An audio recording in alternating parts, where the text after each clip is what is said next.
ഇപ്പം അടുത്ത് ഒരു ചെറിയൊരു അനുഭവം ഞാൻ നിങ്ങളായിട്ട് പങ്കുവയ്ക്കുകയാണ്.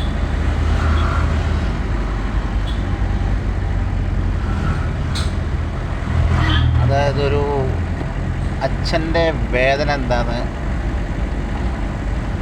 എനിക്ക് ആ അനുഭവത്തിലൂടെ ഒന്ന് മനസ്സിലായി. അതായത് ഞാൻ മിഠായിത്തെരുവിൽ സ്കൂട്ടർ പാർക്കിംഗ് ഉണ്ടല്ലോ,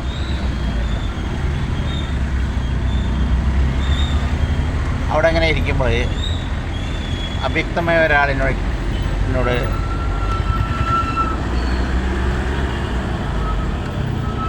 ഇക്ക എന്ന് വിളിച്ചു. ഞാനൊരു മൊബൈലിൽ സംസാരിച്ചുകൊണ്ടിരിക്കുകയാണ്.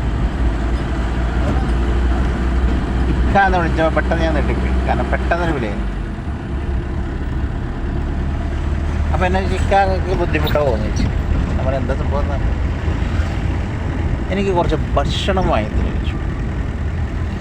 ഞാൻ വാന്ന് പറഞ്ഞു. അതിനും എന്താ സന്തോഷമുള്ള കാര്യമില്ല. കൊടുങ്ങല്ലൂരിൽ നിന്ന് കോഴിക്കോടിൽ ഇവിടെ ഒരു പണിക്ക് നിന്നാളെ നാട്ടിൽ പോയതാണ്. നാട്ടിൽ പോയി വന്നപ്പോൾ തന്നെ അവർ ഹിന്ദിക്കാരനാക്കി. അപ്പോൾ ഒരാഴ്ചയായിട്ട് അതിന് തിരിഞ്ഞ് പണിയില്ലാതെ ഇങ്ങനെ നടക്കുകയാണ്. നാട്ടിൽ പോകാൻ ക്യാഷില്ല. അങ്ങനെ ഞാൻ മിഠായിത്തെരുവെന്ന് ദീപാവലി സമയമുണ്ട്. മിഠായിത്തെരുവെന്ന് ഇങ്ങനെ വന്ന് നമ്മളെ അവിടെ എവിടെ തുറന്നിട്ടില്ല. ദീപാവലി ഉണ്ട്, കുറേ ഹോട്ടൽ ലീവാണ്. ദീപാവലി ഇങ്ങനെ വന്ന് പാളയത്ത് സിറ്റി ഹോട്ടൽ, അതുവരെ നമ്മൾ വന്ന് നടന്നു. സിറ്റി ഹോട്ടലിൽ നിന്ന് ഭക്ഷണം കഴിച്ച് നമ്മൾ നിങ്ങൾ എന്താ വേണ്ടി കഴിച്ചോളി പറഞ്ഞു. അല്ല, എനിക്ക് വേണമെങ്കിൽ പുട്ടും 2 കുറ്റി പുട്ടും അതിൻ്റെ കറിയും പാർസൽ മതി. ഞാൻ നിങ്ങൾ പറഞ്ഞോളിയാണ്. അത് പറഞ്ഞുകൊണ്ടിരിക്കുമ്പോൾ പിന്നെ പറഞ്ഞു, ഏട്ടാ എനിക്കൊരു 100 റുപ്യ തരുമോ, എനിക്ക് തിരിച്ച് നാട്ടിലേക്ക് പോകാനാണ്. അപ്പോഴാണ് നാട്ടിലെ സംഭവ വിശേഷങ്ങളൊക്കെ ഞാൻ ചോദിച്ചു. ഭാര്യയെ, മക്കളുണ്ട്, 2 മക്കളുണ്ട്. മോന് ഗവൺമെൻറ് സ്കൂളിലാണ്, മോള് പഠിക്കുന്നത് നമ്മളെ BSc നേഴ്സിംഗ് ബാംഗ്ലൂരിലാണ്. അപ്പോൾ ഞാൻ ചോദിച്ചു എല്ലാം അപ്പോൾ എങ്ങനെ അപ്പോൾ അവിടെ സ്കോളർഷിപ്പ് ഉണ്ട് കുട്ടിക്ക്, പക്ഷേ ചിലവിൻ്റെ കാര്യമൊക്കെ കുറേയൊക്കെ നോക്കണം തോന്നുന്നു, എന്താ അറിയില്ല. അപ്പോൾ എന്നോട് കണ്ണെന്ന് വെള്ളം തന്നപ്പോൾ എന്താ പറയുന്നത്, അങ്ങനെ മോള് വിളിച്ചിരുന്നു 2 ദിവസം മുന്നേ. വെച്ച് ഒരു 500 റുപ്യ വിട്ടത് വെച്ചു. അത് കൊള്ളാണോ അല്ലേ ഒന്നും എനിക്കറിയില്ല. ശരിക്കുണ്ടല്ലോ മക്കൾ ആ കണ്ണെന്ന് വെള്ളം. കാരണം മൊബൈലൊക്കെ വീണ്ടും ഗ്ലാസ് പൊട്ടി അതൊക്കെ കാണിച്ചു തന്നിട്ടോ, സിമ്മൊക്കെ എടുത്ത് വെച്ചിരിക്കുകയാണ്. അപ്പോൾ മോക്ക് ഇനി ഇപ്പനെ വിളിച്ചാൽ കിട്ടൂല. അതായത് ഇയാൾക്ക് പണിയില്ല, ഉള്ള പണിയുടെ കാലത്ത് ഹിന്ദിക്കാരൻ കയറി അയാളെ കണ്ണെന്നിങ്ങനെ വെള്ളം വരെ. അത് അയച്ചു കൊടുക്കാൻ കഴിയാഞ്ഞിട്ടുള്ള ആ ഒരു വിഷമല്ലേ എനിക്ക് വല്ലാതെ ഫീൽ ചെയ്തു.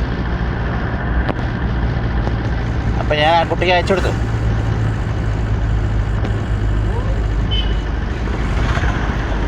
അതായത് ഇതൊന്ന് ഞാൻ മനസ്സിലാക്കിയത് ഒരച്ഛൻ്റെ വേദന. നാട്ടിൽ നിന്നിപ്പോൾ പണി ചെയ്യാണ്ട് ഇങ്ങോട്ട് പോരാ, ഇവിടുന്ന് പണിയില്ലാത്ത അവസ്ഥയിൽ സ്വന്തം മോക്ക് ഒരു 500 രൂപ വിട്ടെടുക്കാൻ പറ്റാത്തൊരു അവസ്ഥ ഉണ്ടല്ലോ. അത് എൻ്റെ ഞാനാകെ ടെൻഷനായി. ഞാനതൊക്കെ ചെയ്തു കൊടുത്തു, അവർക്ക് 500 അയച്ചു കൊടുത്തു. പക്ഷേ ഈ കുട്ടികളോട് പറയാനുള്ളത് എന്താ അറിയുമോ, ഇത്രയും അച്ഛന്മാർ കഷ്ടപ്പെട്ടിട്ടാണ് നിങ്ങൾക്ക് പഠിപ്പിക്കുന്നത്. അത് കുട്ടികൾ മനസ്സിലാക്കണം എന്നാണ്. വേറെ എനിക്കൊന്നും പറയാനില്ല. കാരണം ആ അച്ഛൻ്റെ കണ്ണുനീര് ഞാൻ കണ്ടു, സങ്കടം കൊണ്ട് കരയാ.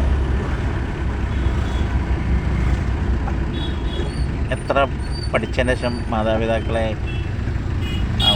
അവഗണിക്കുന്നത്ര മക്കളുണ്ട്. അവരും ആ ലെവലിലെത്തുമ്പോഴേ അവർക്ക് അതിൻ്റെ വേദന അറിയുള്ളൂ.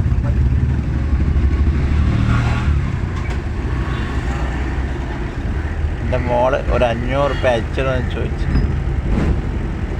പണിയില്ലാതെ ഞാൻ എങ്ങനെ അയച്ചു കൊടുക്കും?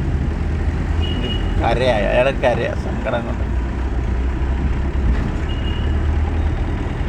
അപ്പം എല്ലാവരോടും തന്നെ പറയുന്നത്, മക്കളെ പഠിപ്പിക്കാൻ അച്ഛനമ്മമാരെ എല്ലാം കഷ്ടപ്പെടുന്നുണ്ട്.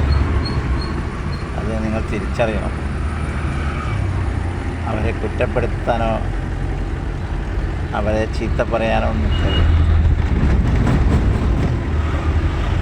അതെൻ്റെ ഒരു അനുഭവ കഥയാണ്.